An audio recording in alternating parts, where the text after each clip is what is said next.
And this has its basis in history in Africa, is the worst people that you're going to be confronted with in a situation like this are young children around the age of 13 and younger, because they won't have any rules other than survival, and they kill first and ask questions later. They are the cruelest of all the people because they don't have morals, or they haven't been taught morals. That's interesting. Yeah, it's definitely an interesting point. Well, it wasn't made up. They noticed this in the African wars and the famines and everything that goes on in Africa.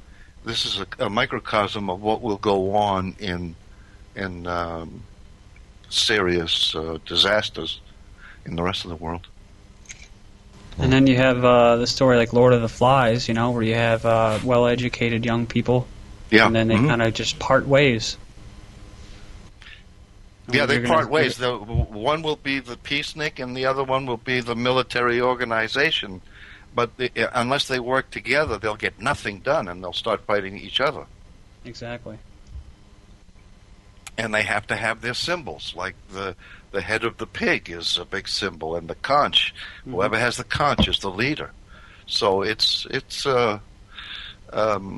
things that you've taken advantage or taken for granted in the past are not going to be taken for granted in the future.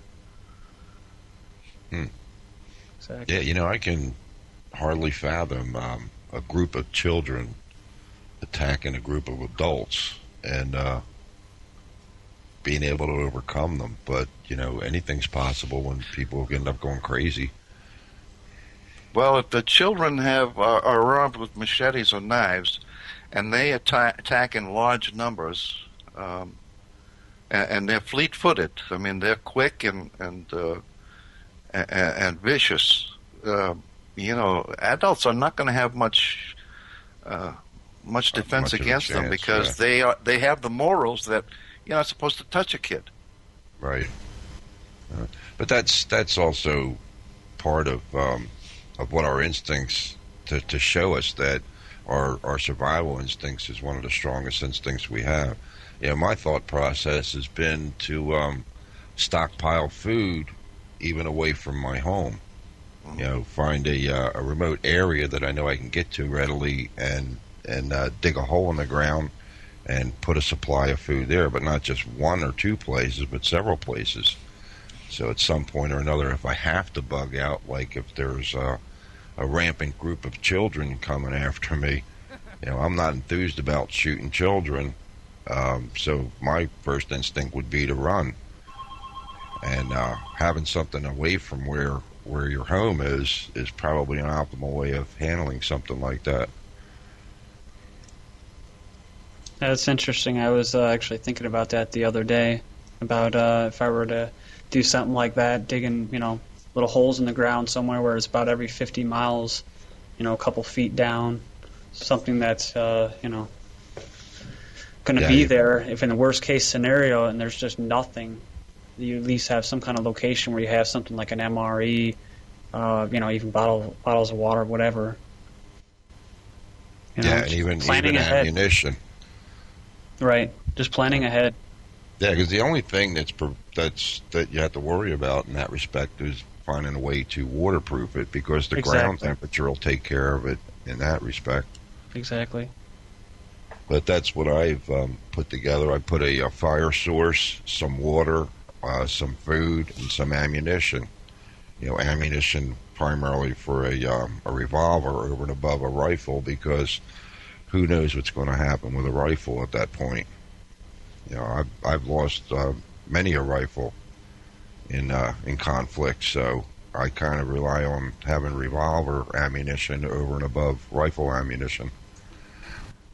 Well, see, now that becomes interesting, because if everybody is left to their own devices, they'll go get a 30-30, a 30-06, 9mm, 45, or 22, and it has to be standardized, because just like the Army, you're going to run into dead bodies, and they're going to have weapons. You better pray that they have the same ammunition that you need. Exactly. Yeah. And another aspect is fire. You need fire, um, cook to keep warm and whatnot.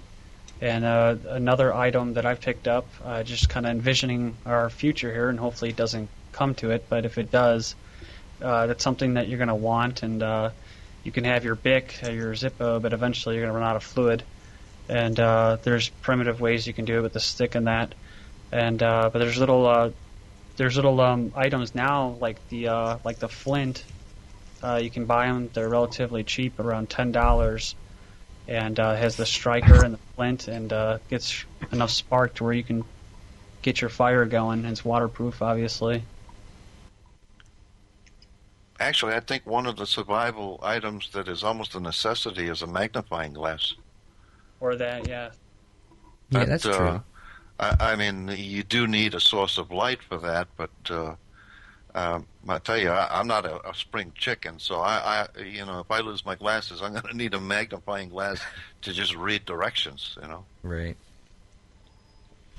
Yeah, there's a lot of items that you can put in a bug out bag, and that's the reason why I started burying stuff too, because there's no way you can carry everything you need for even a week out there in the wilderness.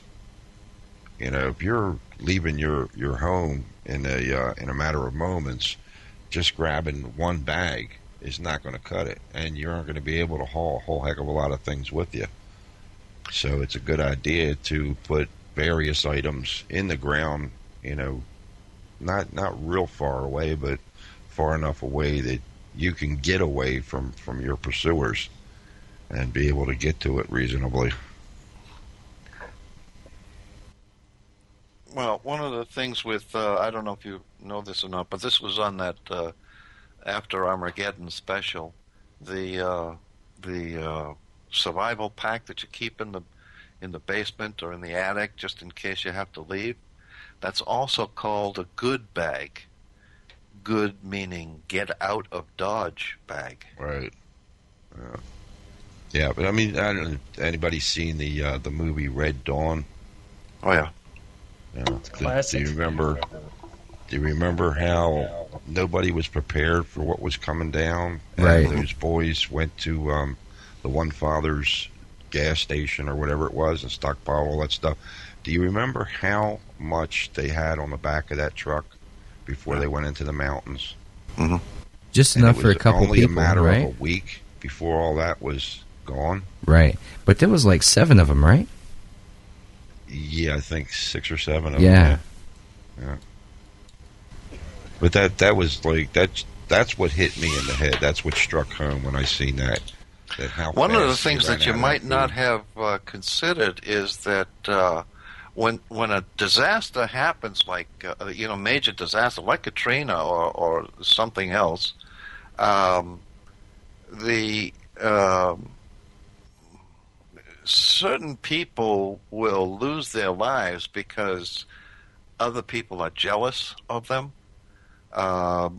They have a good-looking wife, and somebody's going to take him away from him. Um, uh, they owe you money, so you know, or you owe them money, so you go after them. I mean, this happened in Iraq, and it's happening in Afghanistan now.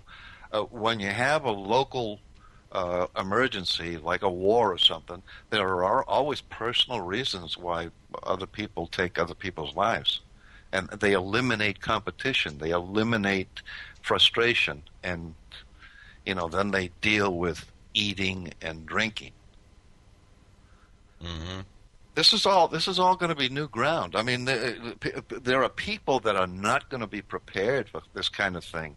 And they're going to be weeded out rather quickly. The ones that are prepared are probably the ones that have served in the military and don't have any problem with taking life.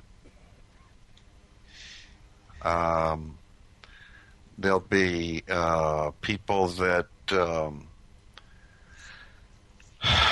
You'll have to collect. You'll have to go around collecting talents and skills. They'll be, if you needed an electrician,